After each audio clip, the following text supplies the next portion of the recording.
Good morning. Today's topic is on the Mechanical Licensing Collective, or the MLC for short. The way I'm going to run this Zoom video call is we're going to start with a brief disclaimer, then I will discuss what the MLC is, why it's important, the steps to sign up with the Mechanical Licensing Collective, and I will also post resources and links to the Copyright Office and the MLC in the chat. Those are posted already, so please feel free to copy them. And then at the end of the video conference, I will post them again. So we always start with the fun stuff. It's important. The disclaimer is that this information in this webinar is purely informational. It's general education. It's not going to reflect all information or developments. Also, the webinar is public, so please don't share any confidential or private information in this webinar. And again, purely educational. This is not legal advice and does not create any attorney-client relationship by your participation. So let's begin. Technology and business often outpace law, and this is especially true for laws relating to new technologies in music. So in response to these digital music technologies, the Music Modernization Act, it's often called the MMA, was passed in 2018 to fix some of the challenges where the old laws and practices were problematic in the face of new technology. So what is the MLC? Well, the MMA, that's the law, enabled the United States Copyright Office to form a nonprofit arm called the MLC in response to these challenges because certain streaming services that were utilizing musical compositions were either not properly obtaining the mechanical licenses or not properly paying for those mechanical license royalties. So Title I of the Music Modernization Act replaces the old existing song-by-song compulsory license for these particular digital streams with a blanket licensing system. And that enables digital music providers to obtain a blanket license, and then they can go out and reproduce and distribute digital phono records broadly instead of doing it on a case-by-case basis. Now, the digital phono records that we're talking about are specifically permanent digital downloads. Think like, when you download an MP3, limited downloads, or interactive streams. Think Spotify, for example. So as of January 1st, 2021, the Mechanical Licensing Collective went into effect. So what is it exactly? Well, the Mechanical Licensing Collective is now the exclusive administrator that will grant, collect, and distribute royalties paid under this new blanket mechanical license to US-based digital audio services for digital music providers so that they can license and pay for these streams and downloads. So that's the first thing. So for US-based digital service providers, we call them DSP for short, they can now get a blanket license via the Mechanical Licensing Collective. The digital services providers pay the Mechanical Licensing Collective, and the Mechanical Licensing Collective then pays the rights holders to the musical composition. So we're talking songwriters and publishers are the ones that get paid. More importantly, to me anyway, it creates a centralized public database for song and rights holder information. For licensors, think if you are a music supervisor or you're trying to license a song, it was nearly impossible, or at least a significant burden, to find true and accurate information as to who owned the songs, what the splits are, who the rights holders were, all of that. So through the MLC, we now have a centralized public database. It's completely free, where you can go and type in a song or type in a songwriter and find accurate information. The accuracy is the hope, right? But prior to that, doing your due diligence for rights and clearance could be a bit of a nightmare. So to me, this is a really important aspect to have a centralized public free database to obtain rights holder information. So to recap, the Music Modernization Act enabled the creation of the Mechanical Licensing Collective, and it's really serving two purposes. One, public database. going to create a free public database that contains information relating to the musical compositions, the rights holders for those works, in other words, the songwriters and their publishers, and the splits. And in cases where the Mechanical Licensing Collective is not able to match musical works to copyright owners, the Mechanical Licensing Collective is authorized to distribute any unclaimed royalties to copyright owners identified in the MLC records, based on those shares as reflected in reports of usage by the digital music providers. Now, I mention that because it is really key for the rights holders to, first of all, join the MLC, become registered with them. And secondly, and this is really the key part, to upload accurate information on your song catalog. So that's the first part. And again, the second part, once that information is in the database, then the MLC will then administer the royalty payments to the rights holders. So they're collecting all of these royalties from these blanket license and these digital service providers, and they're going to issue payments to the rights holders in their system. This is what's really cool. There is no fee for these services charged to the rights holders. It's not like some organizations in the past, and even by necessity, said, look, we're happy to administer your royalties, but we're going to take 15% for doing so. Because this is a government-sponsored organization, and it's a nonprofit, and it's under statute, the digital service providers are actually paying for the operating costs, and then all the money collected under the blanket licenses goes out to the rights holders 100% free of charge. So there's no taking a percentage off the top. Now, all of that's really exciting. And at the same time, we have to describe what exactly does the MLC cover? Because it doesn't cover all royalties. It's actually a very narrow band, but it's an important band and stream of income. So what does the MLC cover? It covers the mechanical license for the musical composition. In other words, it's publishers and songwriters that gets paid. And it's not worldwide streaming services. It's just collecting these blanket licenses for US-based streaming services. So it's not all sources of revenue, but it is an important source of revenue. So you definitely want to sign up. And it only covers these interactive streams and downloads, which again, it's not taking the place of or replacing BMI, ASCAP, CSAC, et cetera. It's covering these interactive streams and downloads, and that's a really important source, but it's not eliminating the need for songwriters and publishers to register their catalog with their public performance agency. Okay, so let's talk about one of the common questions that comes up. Like, what do you mean by interactive digital audio only reproduction of phonorecords? Like that's really what it covers, and that's a mouthful. So let me give you some examples. And when I say, oh, of course, that. So as of the date of this recording, the following digital service providers that have signed up for blanket licenses via the MLC are Spotify. And I like to use them as an example because you can modify your playlist, you can skip songs, you can track. That's interactive. SoundCloud, iHeartRadio, Apple Music, Sonos, Mixcloud, and others are some examples.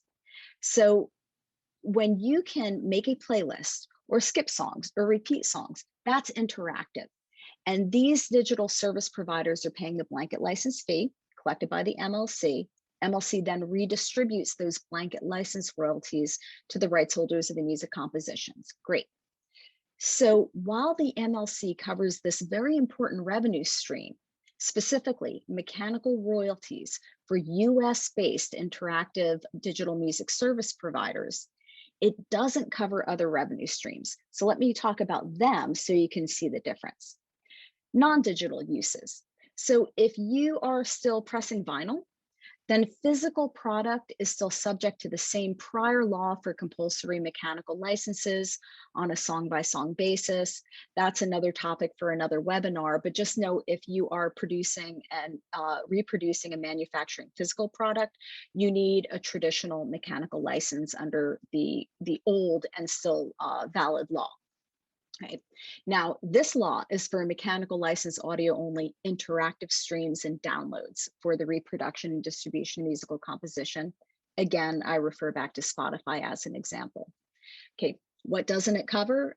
Another area that it does not cover is non-interactive public performance. So think live performance, broadcast, internet radio, satellite radio, any public performance that is not interactive. So if I were to go to, for example, Sirius XM satellite radio, I can listen to it and I can enjoy it, but I can't skip songs. I can't download a playlist. I can't control that actual performance. It is not interactive, it's passive. That being said, it's not like you don't get paid for that public performance, you still do. And rights holders are absolutely entitled to those public performance. And it's, for example, those that are paid via your performing rights organization that you affiliate with. Think ASCAP, BMI, or CSAC. So I'm going to reiterate this because it's really important. When you sign up with the MLC, that doesn't mean you're replacing the very good services that ASCAP, BMI, and CSAC are supposed to provide in collecting your public performance. There's no overlap. There's one stream and then this other stream. And those streams are non-interactive performance. So that's why they're covered under performance royalties and not the MLC, which is covering the mechanical reproduction and distribution. I know that's complicated. Your takeaway is just know, sign up with the MLC and then keep your public performance income generated through ASCAP, BMI, or CSAC. Make sure you're affiliated with a performing rights organization. And briefly, I want to also talk about what else is not covered. And I want you to think about this in terms of the different revenue streams, which I think will make it easier. And I like the metaphor of a stream. You know, you have different streams are all flowing into the same lake. That same lake is your bank account, it's you. So you have the MLC that's collecting this one stream. You have, you know, another stream that is coming in from your public performance income, right? That's not the MLC. And then you would have another stream that, say, is being used for audio visual works. In other words, your music is now attached to a visual product or content. That's a synchronization license. And that synchronization license is not collected by the MLC, but it is another valid stream of income for you. So just know that the MLC does not collect on that. They don't modify that. They don't take any piece of that. You're still 100% entitled to the rights holders are to get their rights and royalties from those license fees, etc. Okay, so this mechanical license, why is it important for this particular audience? Okay, this audience will generally be composed of self-administered songwriters or publishers. But the majority of the people I'm speaking with are these self-administered songwriters. True publishers, you know, they have a team of people to really understand this and guide them. So my goal is to speak to those songwriters where this might seem complicated, so I can break it down. If you have not given away your publishing to someone else, right? In other words, you know, Warner Chappell or, you know, a true publisher, you have your own rights. And even if you created a publishing company through ASCAP or BMI, because sometimes you can create your publishing company there, you're still a self-administered songwriter. In that case, the MLC is going to be really, really helpful to you because they will handle this administration for you for these US-based blanket license fees that are paid by the digital service providers, and they will distribute them to you. Now, I mention that because if you don't register and sign up, then you don't have a seat at the table. So, you know, everybody's passing around cake, and if you don't have a seat at the table to get your slice of cake, you're not going to get your slice of cake. So that being said, we're going to go into the next step, which is the what to do in order to register and sign up. So what to do? Self-administered songwriters can become a member of the LLC by going to the MLC.com, and there's going to be a portal there. There will be links for self-administered songwriter. There's also a really helpful link called How It Works. And then there's phone numbers, emails, and contact information. And because this is basically created through the Copyright Office, they have like real live people that are happy to answer your questions, walk you through it, and do all of that. So in the chat, you're going to see the link to its portal.themlc.com/signup. Also the MLC.com/self-administered songwriter, and then the MLC.com How It Works. And I will repost them again at the end of the chat. So once you become a member, and by the way, it's not automatic because it takes a minute for them to get you in the system. But once you become a member, you're going to get some emails and links. You'll be able to log in, and you can upload your songwriter information and song data. So you become a member, then you go in and upload your songwriter information and song data. Now, this is something where I apologize for repeating it, but it's only because it is so important. This is key. Please make sure that your data is 100% accurate.